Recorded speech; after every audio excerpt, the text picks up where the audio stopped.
Why I'm good? I love you like a motherfucker, boy. I don't love you like. Stop playing with me. For real, girl.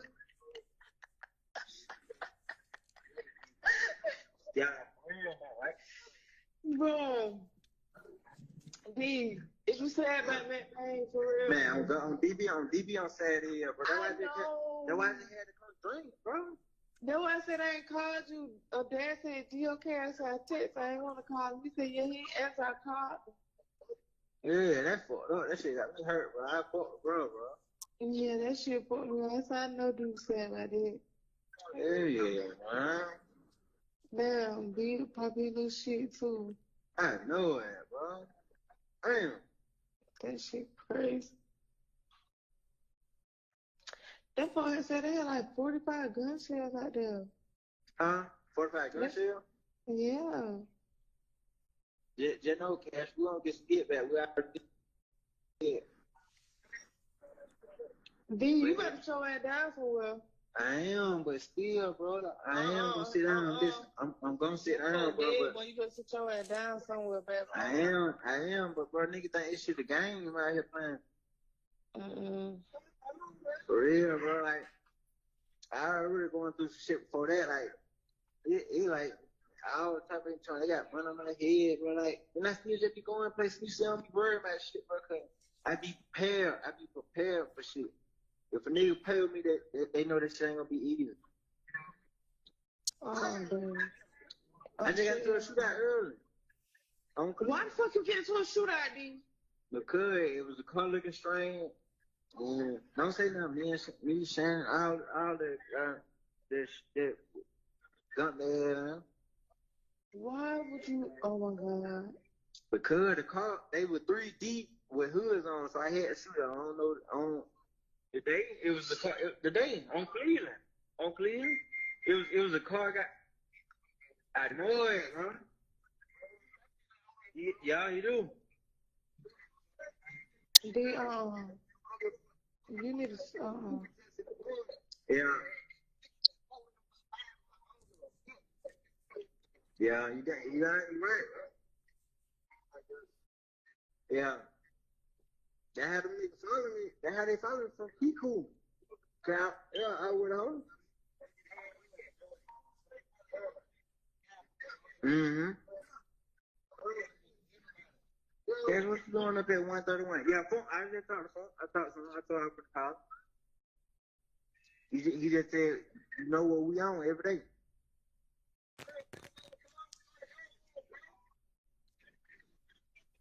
Hello? What you doing up at 131, bro? I was asleep. They woke me up and said me was dead. Oh, yeah. I was like, damn. I'm gonna text you. I'm trying to book. I'm in the car, right? All right, be say love you. All right, love you too. If you want to take me back, you're going on block. You heard me? Okay. All right.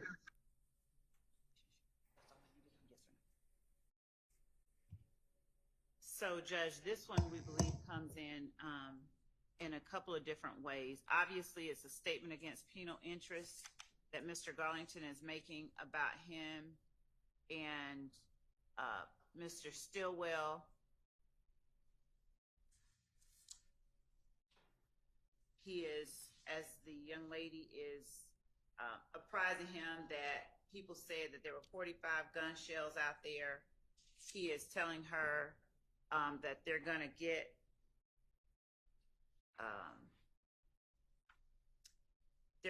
some get back. There's going to be retaliation.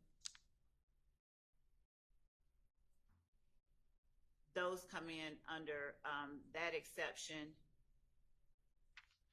The called party, it appears, is playing a role of support to Mr. Garlington as he is telling her what they are going to do. She's apprising him of the number of gun shell casings they said that they found, as he's telling her that they have money on his head and he's prepared for stuff. This isn't going to be easy.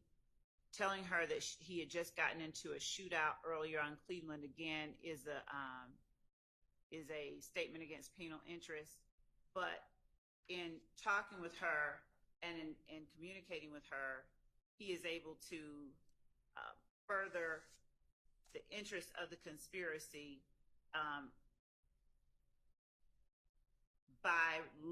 this furthers the interest of the conspiracy in that he is able to lean on this person for the support that she is giving him through the course of this conversation. So our position is that it comes in, it's a couple of hearsay exceptions that it falls under.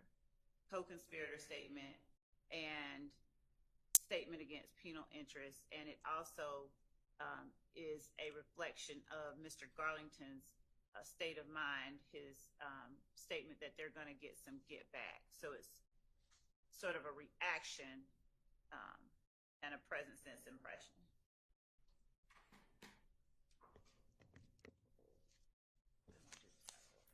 Respectfully, I don't think the case law supports the lean on for support exception to the hearsay rule under 801 D2E. This is classic spilling the beans. It should be noted that Mr. Garlington says at the very end, I'm drunk as F.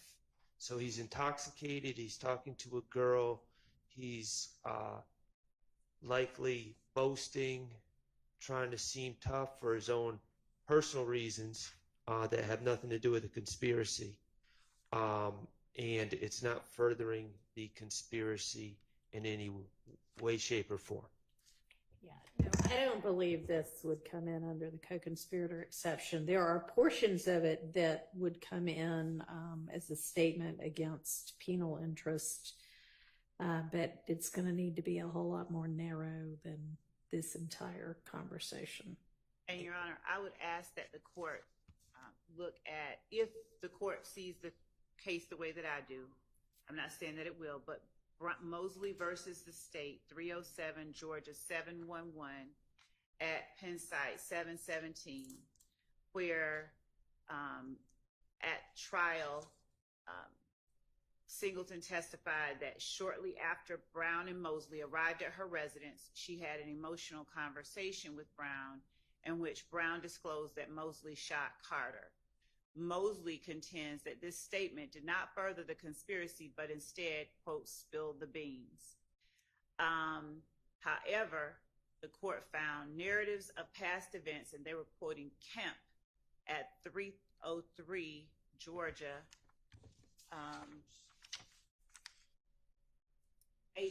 385 at Penn site 395, stating narratives of past events are admissible under Rule 801 D2E if they serve some present purpose in the conspiracy.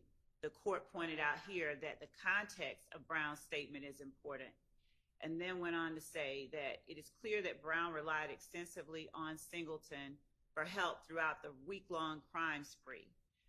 The court noted that Brown used Singleton's telephone to set up additional crimes, including the one involving Knight, and Mosley and Brown continued their crimes while staying at Singleton's residence and hid the evidence in the residence while staying there. Brown's statement to Singleton, in which she identified Mosley as a trigger man, was made during an emotional conversation in which Brown asked Singleton for help. Thus, Brown's statement to Singleton was not simply a confession. Instead, it was made as part of Brown's ongoing relationship with Singleton and as part of Brown's continued need for assistance from Singleton, whether emotional or logistical, while she and Mosley continued to commit their crimes and attempted to evade arrest.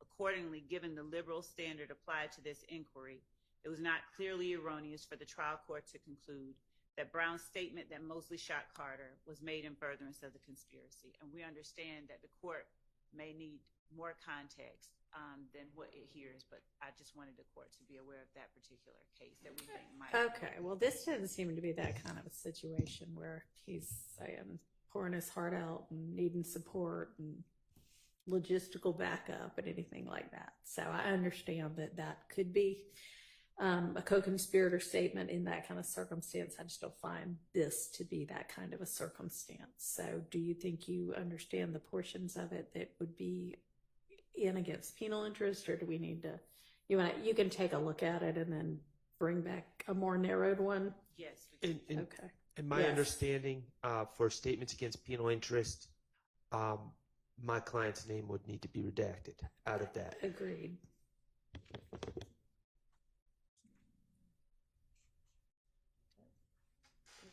It's against the penal interest of Mr. Garlington. It comes in against Mr. Garlington perhaps, but not against anybody else. I would not expect if it's a statement against Garlington's penal interest, and I would ask for a 105 instruction if this comes in. Okay, well, I don't know if that would be appropriate, considering that this is all also being considered in the context of the greater conspiracy. So if you can get me some law on that, I'd appreciate it.